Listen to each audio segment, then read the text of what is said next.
the bright jewel of my crown, and bring to all salvation.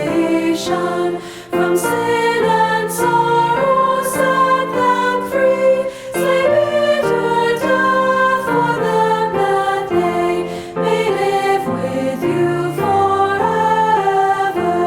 The Son obeyed his Father's will, was born of Virgin Mother, and God's good pleasure to fulfill, he came to be my brother.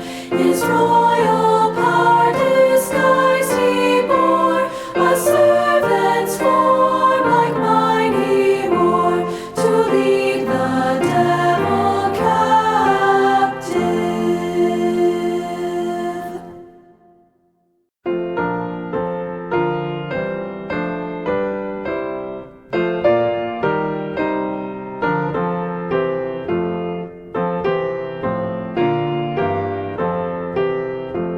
Dear Christians, one and all rejoice, with exultation springing, and with united heart and voice, and holy rapture singing, proclaim